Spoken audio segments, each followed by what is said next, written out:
ওটাকে মেরে একেবারে মানে কুকুরকেও এরকম করে মারে না, যেভাবে এই ছেলেটাকে সবাই মিলে ওই সংগঠনের সবাই মিলে ওকে এইভাবে মারছে। কিন্তু উনি হিন্দু, যারা হিন্দু থেকে মুসলমান হয়ে যায় তাদেরকে নিয়ে আসে ওখানে অত্যাচার করে। ওখানে যে যায় তার থেকে মোবাইল আর টাকা এই দুইটা জিনিস ওরা রেখে দেয়, যেন কারোকে ফোন দিতে না পারে, আর যেন টাকা থাকলে তো কেউ পালা যাবে, এই জন্য টাকাও নিয়ে ফেলে। চলে আসছি কোনো রকমে, কিন্তু এদেরকে আপনারা বাঁচান, ওরা মানে ওদের মেরে ফেলবে। অনেক মারে আমার চোখের সামনে, এভাবে যে ওদেরকে মারে আমি মানে অনেক কি বলবো, আমি নিজে তো বাঁচে আসছি, কিন্তু ওরা বাঁচবে না। ওখানে যতদিন না ওকে ডিভোর্স পেপারে সাইন করতেছে ততদিন ওখানে রেখে দেবে।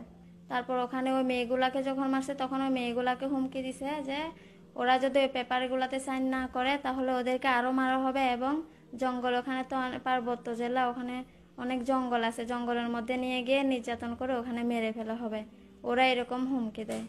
ওটা রাঙ্গামাটি জেলা, রাঙ্গামাটি জেলা, নামটা জানি বাঙ্গালখালিয়া।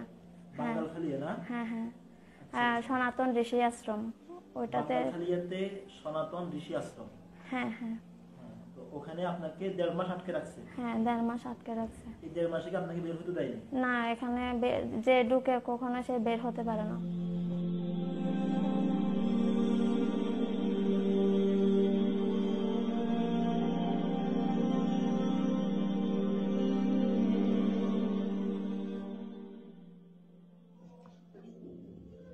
আসসালামু আলাইকুম রাহমাতুল্লাহ।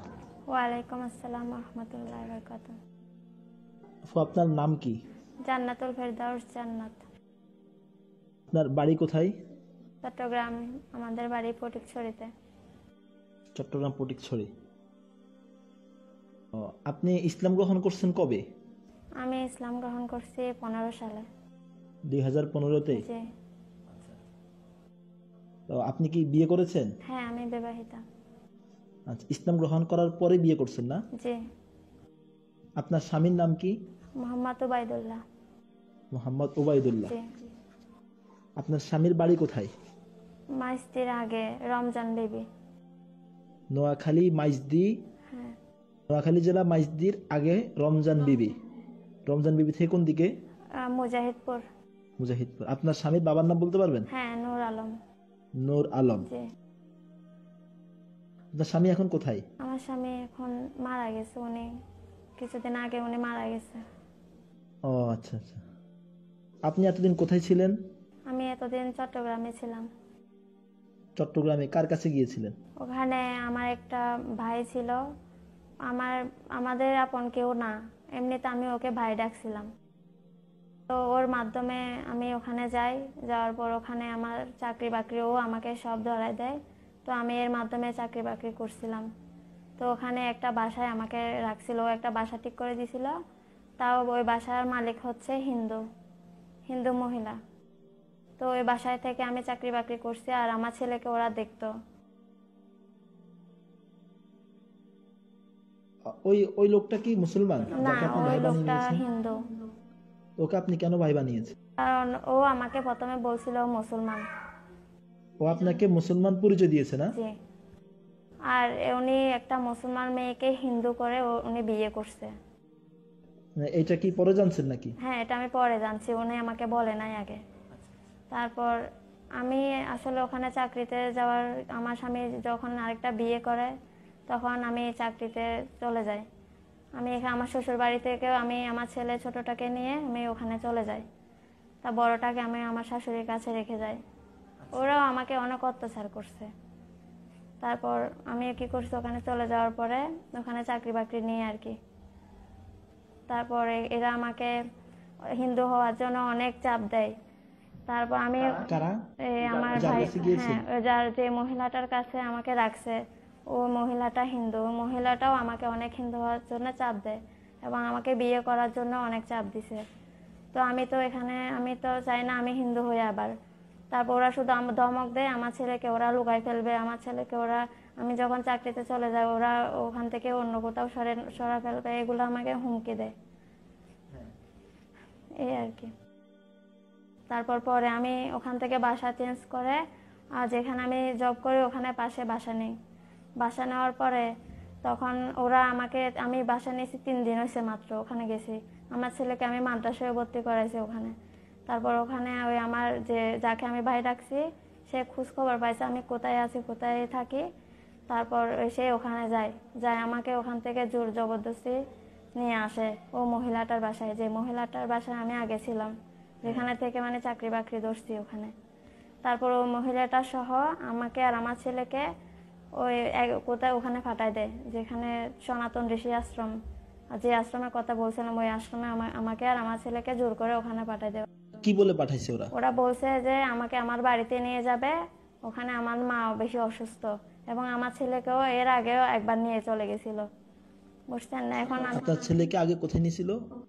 এখানে কথা বলতেছি, তা আমি বিশ্বাস করে ওদের সাথে গেছি যে আমি হয়তো আমার ছেলেকে আমাদের বাড়িতে নিয়ে গেছে, তো আমি আমার ছেলেকে আনতে যাব, এটা বলে ওরা আমাকে নিয়ে গেছে। তো নিয়ে যায় ওখানে আমাকে আটকায় ফেলছে, ওখান থেকে আর আমাকে নিয়ে আসতে পারে নাই। আমাকে ওখানে যখন আটকায় ফেলছে, তখন ওখানে আমি 1.5 মাস ছিলাম। 1.5 মাস ছিল। ওটা কোথায়? ওটা রাঙ্গামাটি জেলা, রাঙ্গামাটি জেলা, নামটা জানি বাঙ্গালখালিয়া। হ্যাঁ, বাঙ্গালখালিয়া না? হ্যাঁ, সনাতন ঋষি আশ্রম। বাঙ্গালখালিয়াতে সনাতন ঋষি আশ্রম। হ্যাঁ হ্যাঁ হ্যাঁ, তো ওখানে আপনাকে 1.5 মাস আটকে রাখছে। হ্যাঁ, 1.5 মাস আটকে রাখছে। 1.5 মাসে কি আপনাকে বের হতে দেয়নি? না, এখানে যে ঢুকে কখনো সে বের হতে পারে না। ওখানে ওরা কি করছে, আপনাদেরকে কেন রাখছে? ওখানে আমাকে হিন্দু হওয়ার জন্য চাপ দিছে। তারপর ওখানে যারা যায় তাদেরকে নাকি ভালো করতে নেই ওখানে, মানে এরা এই যে হিন্দু থেকে অনেক মেয়েরা মুসলমান হয়েছে ওখানে, আরো 2-3টা মেয়ে ওখানে আছে আমার মতো। হ্যাঁ, এদেরকে কি বন্দি করে হ্যাঁ, রাখছে? ওদের মা বাবা ওদেরকে ওখানে নিয়ে যায়। ওখানে একটা বুড়ো মানুষ আছে, মানে ওই মানুষটাকে সবাই মানে গনে। ওই মানুষটা হচ্ছে ওখানে মানে বাবা বলে সবাই ওটাকে বাবা নামে সবাই চিনে, এবং ওখানে অনেক সম্মান করে ওনাকে। ওখানে মানে একজন মানিগণী লোক আর কি। তো ওনার কাছে সবাই আসে, সবাই যায় ওনাকে, ওখানে মুসলমানরা পর্যন্ত ওনাকে অনেক করে, শ্রদ্ধা করে। কিন্তু উনি যারা হিন্দু থেকে মুসলমান হয়ে যায় তাদেরকে নিয়ে আসি ওখানে অত্যাচার করে, এমনকি মারধর অনেক খারাপভাবে মারে মেয়েদেরকে। ওখানে এখন কতজন আছে এরকম ওখানে এখন মুসলমান হওয়ার পরে বন্দী হয়ে আছে? 4 জন, 3 জন মেয়ে, তারপর আরেকটা ছেলেটাকে নিছে কিছুদিন আগে, 2-3 দিন আগে নিছে। ওটাকে মেরে একেবারে মানে কুকুরকেও এরকম করে মারে না, যেভাবে এই ছেলেটাকে সবাই মিলে ওই সংগঠনের সবাই মিলে ওকে এইভাবে মারছে। আপনাদের সামনে হ্যাঁ, মারছে? আমাদের সামনে মারছে। ওখানে একজন মহিলা পুরো অজ্ঞান হয়ে গেছে, মানে ছেলেটাকে যে এইভাবে মারছে এটা দেখে। হিন্দু মহিলা অজ্ঞান হ্যাঁ, হয়ে গেছে? হিন্দু মহিলাটা হচ্ছে ওখানে যে মেয়েটা হিন্দু থেকে মুসলমান হয়েছে, ওই মেয়েটার মা, যেটা অজ্ঞান হয়েছিল ওইটা। তো এখন ওখানে যারা আছে এরা কি ওখান থেকে বের হতে পারে না? না, ওদের পিছনে একজনকে লাগাই রাখে বডিগার্ডের মতো, মানে যেখানে যায়, বাথরুমে গেলে ওখানে সাথে সাথে যাবে, ঘুমাতে গেলেও ওখানেও সাথে সাথে যাবে, মানে যেখানে যাক না কেন ওদেরকে একা ছাড়ে না।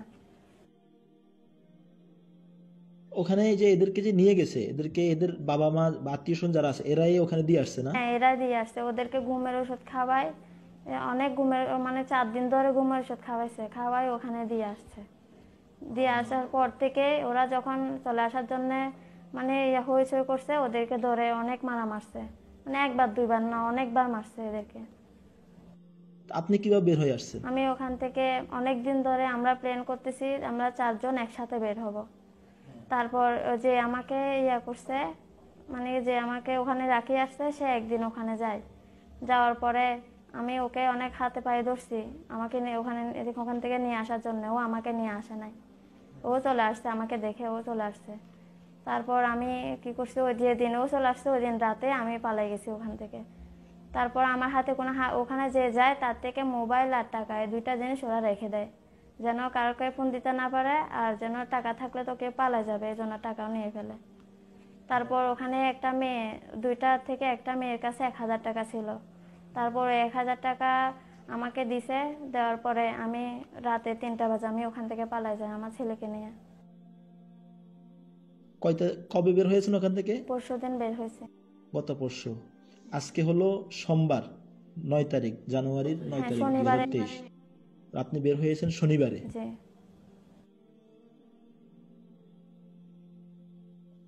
ওখানে অন্য যারা আছে এরা কি বের হওয়ার জন্য চেষ্টা অনেক করে? চেষ্টা করে ওরা। আমরা তো একসাথেই বের হতাম, কিন্তু আমরা প্ল্যান করছি আমরা বের হব।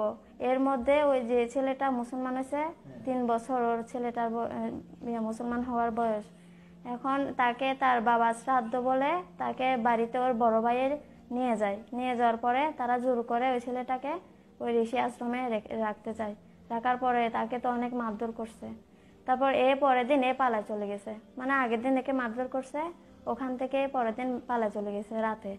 তারপর ওকে কি করছে, বাজারে বাঙ্গানহালিয়া বাজারের মধ্যে এক নামে, তো ওদের যদি একটা ফোন দেয় তাহলে ওদেরকে আটকায় ফেলে, যে পালিয়ে যাক না কেন ওখানে ওদেরকে আটকায় ফেলে।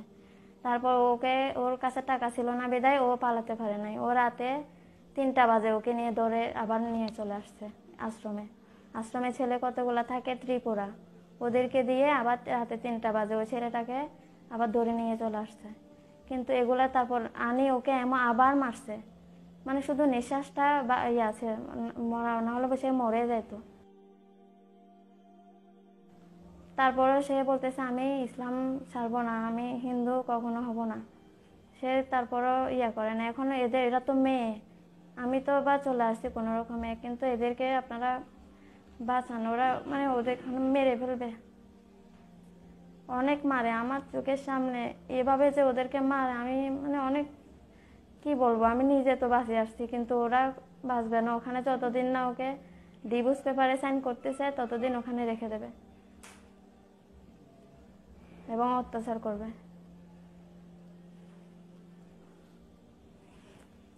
আমি চাই যে যত মুসলমান আছে, মুসলমানের জন্যই তো মুসলমান, তাই না? তাহলে ওরা যে এত কষ্ট পাচ্ছে, ওখানে কতগুলা কুলাঙ্গার মুসলমান আছে যে কেউ পালাই গেলে সে মুসলমান, ওখানে মুসলমান হয়ে মুসলমানকে ধরা দেয়। ওখানে ওই ছেলেটাকেও মুসলমান হয়ে আবার মুসলমান হয়ে ওদের কাছে আনে দিছে।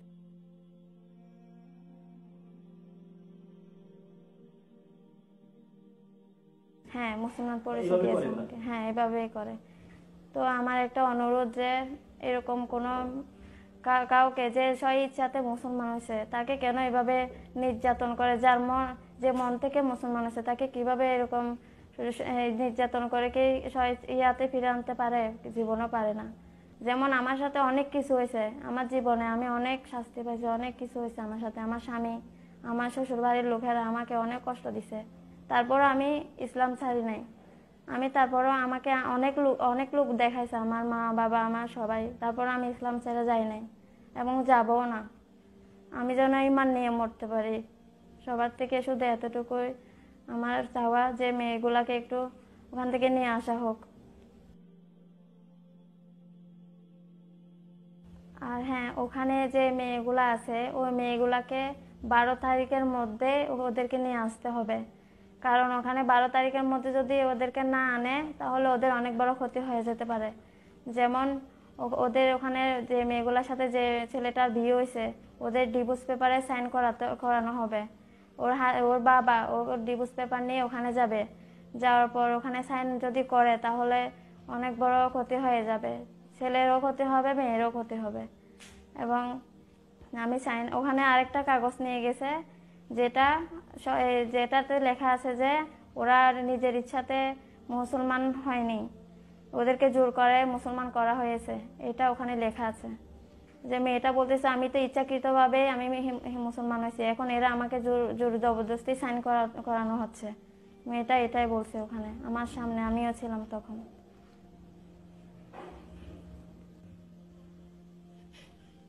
আমাকে ওখানে নিয়ে যাওয়ার পরে আমাকে আগে মারছে ওরা। যখন আমি ওখান থেকে চলে আসতে চাই তখন আমাকে ওরা অনেক মারছে। মারার পরে তারপর ওখানে ওই মেয়েগুলাকে যখন মারছে তখন ওই মেয়েগুলাকে হুমকি দিছে যে ওরা যদি ওই পেপারগুলোতে সাইন না করে তাহলে ওদেরকে আরও মারা হবে। এবং জঙ্গল, ওখানে তো পার্বত্য জেলা, ওখানে অনেক জঙ্গল আছে, জঙ্গলের মধ্যে নিয়ে গিয়ে নির্যাতন করে ওখানে মেরে ফেলা হবে। ওরা এরকম হুমকি দেয়। আপনি ওই যে মহিলার মাধ্যমে ওখানে যে মহিলার বাসায় ছিলেন, কাজ করছেন, যে মহিলা আপনাকে মূলত আশ্রমে পাঠিয়ে দিয়েছে, ওই মহিলার নাম ঠিকানা বলতে পারবেন? হ্যাঁ পারবো। ওই মহিলার নাম ভুলে গেছি, এমনি ঠিকানাটা বলতে পারবো।